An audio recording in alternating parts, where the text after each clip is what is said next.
ఆ అక్క చెల్లెమ్మని ప్రాంప్ట్గా డబ్బులు కట్టడం వాళ్ళ బాధ్యత.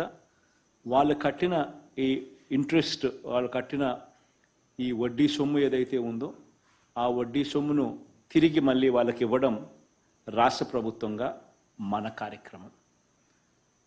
ఆ అక్క చెల్లెమ్మలకు నికరంగా కేవలం పావుల వడ్డీ మాత్రమే ఆ అక్క చెల్లెమ్మలకు ఈ 35,000 రూపాయలకు మీద పడే వడ్డీ అవుతుంది. ఒక మంచి కార్యక్రమం జరుగుతూ ఉంది. ఈ కార్యక్రమాన్ని ముందుకు తీసుకొని పోయే కార్యక్రమం చేద్దాం. సార్, ఇప్పుడు మీ అనుమతితో కొంతమంది లబ్ధిదారులు మీతో మాట్లాడడానికి సిద్ధంగా ఉన్నారు sir. So with your permission, first I would request Visakhapatnam collector sir Mallikarjun to please respond.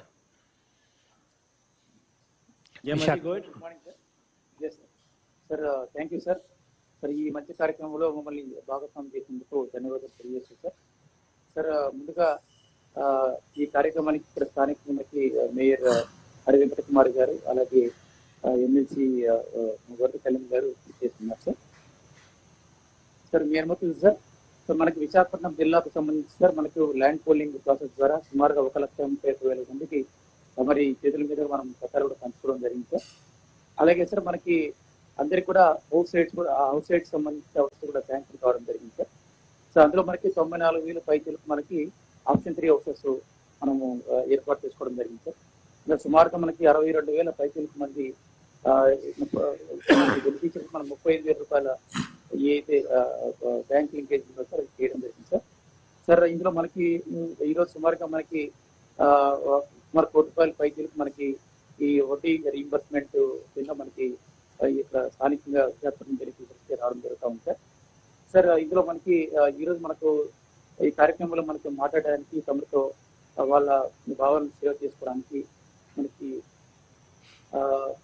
Kanakala హైమావతిని ఒక బెనిఫిషియరీ మనకి ఇక్కడ ఉన్నారు సార్. సార్, ఈవిడ మనకి చంద్రంపాలెంలో ఒక అద్దె ఇంట్లో ఇక్కడ నివాసం ఉంటున్నారు సార్. యాక్చువల్గా సార్ దీనికి మనకి తమ్ముడుపల్లి అనే ఒక పెద్ద లేఅవుట్ ఉంది సార్. సుమారుగా ఒక 17,000 మందికి ఒకే పెద్ద లేఅవుట్ వేసాం సార్. అక్కడ ఆ లేఅవుట్లో తనకి ఇల్లు ఇక్కడ హౌస్ ఇప్పించేసి హౌస్ కూడా ఈరోజు ఆర్సీ లెవెల్లో కూడా ఇప్పుడు జరుగుతూ ఉంది సార్. రూట్ లెవెల్ కంప్లీషన్ అవుతుంది సార్. సార్, దీనికి అంటే సామాజికంగా వెనుకబడిన వర్గానికి సంబంధించిన ఈ మహిళ సార్. దీని సామాజిక అంటే శ్రీ వెంకటేశ్వర మహిళా స్వయం సహాయక సంఘం తరఫున ఆవిడ సభ్యురాలు ఉండి ఈ 35,000 రూపాయల లోన్ కోసం తీసుకోవడం జరిగింది సార్.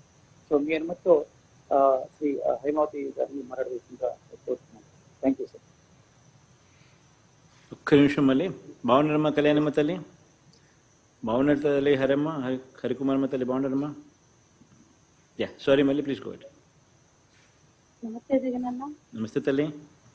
నా పేరు హైమావతి అన్న. విశాఖపట్నం చంద్రంపాలెం 7వ వార్డు చెప్తున్నానన్న. నేను 12 సంవత్సరాలుగా కూడా విశాఖపట్నంలో అద్భుతంగానే ఉంటున్నానన్న. ఏ రకమైన సహాయం కూడా ముందు ప్రభుత్వాల నుంచి నాకు అందింది లేదు. అదేవిధంగా జిల్లాలో చాలా ఇబ్బంది పడుతూ వచ్చానన్న. ఒక సాయంత్రం అయ్యేసరికి 8 అయ్యేసరికి లైట్లు ఆపేయాలి, 2 నీళ్ళు ఎక్స్ట్రా పట్టుకోవాలన్నా సరే చాలా ప్రాబ్లమ్స్ ఫేస్ చేశాను. ముందున్న ప్రభుత్వాలు ఇల్లు కోసం తిరిగి వస్తాయన్న. అలాంటి సమయంలో మీరు పాదయాత్రలో ఇచ్చిన మాట ప్రకారం నవరత్నాలు అందరికీ ఇల్లు అనే దీని ద్వారా మాకు వాలంటీర్లు సచివాలయాల ద్వారా వచ్చి అప్లై చేసుకోండి అని చెప్పడం జరిగిందన్న. వాలంటీర్ల సహాయంతో సచివాలయాలకు వెళ్ళి అప్లై చేసుకున్న వెంటనే మాకు స్థలం అనేది మంజూరు చేయడం జరిగిందన్న. అనంతపురం మండలం తంగుడుగిరిలో నాకు 48 గజాల స్థలం అనేది ఇచ్చారన్న. స్థలంతో పాటు వెంటనే కొద్ది రోజుల్లోనే మాకు పట్టా కూడా చేయించడం జరిగిందన్న. నిజంగా నమ్మలేకపోయాం. ఏ ప్రభుత్వం కూడా ఇంత తొందరగా ఇంత వేగంగా చేయడం అనేది మాత్రం జరగని పని. ఒక్కటి మన ప్రభుత్వంలో మాత్రం మీ హయాంలోనే జరుగుతుందన్న. అందుకు చాలా చాలా ధన్యవాదాలన్నా. అంతేవిధంగా ఈ విశాఖపట్నంలో ఒక అడుగు భూమి కూడా లేని నాకు ఈ రోజు ఒక లక్షాధికారిగా ఒక 12 నుంచి 15 లక్షలు ఉన్నటువంటి స్థలంతో పాటు ఇంటిని కూడా అందించి దాన్ని ఈ రోజు ఈ విశాఖపట్నంలో పర్వాలేదు అన్న స్థితిలో నిలబెట్టారన్నా. ఒక ఆడపిల్లకి ఏం చేయగలరో అన్నగా అంతకన్నా ఎక్కువే చేశారన్నా మీరు. అదేవిధంగా మా పాపకి అమ్మఒడి లభిస్తుందన్నా. ఎస్ఎస్సి గ్రూపుల ద్వారా నేను ఆశా వడ్డీ పొందుతున్నానన్నా. ఇలాంటి ఎన్నో కార్యక్రమాలు మీ ద్వారా పొందుతున్నానన్నా. మేము అక్కడికి వెళ్ళి చూసినప్పుడు ఆ స్థలాలు చూస్తే అంతా కూడా బీడు భూములు, బంజరు భూములుగా ఉన్నాయన్నా. మేము ఇక్కడ ఉండగలమా? ఇలాంటి ప్రదేశాల్లో ఇల్లు కట్టుకొని మేము ఏమైనా అసలు నివాసం ఉండగలం అనే ఒక రకమైన సందిగ్ధంలో ఉన్న సమయంలో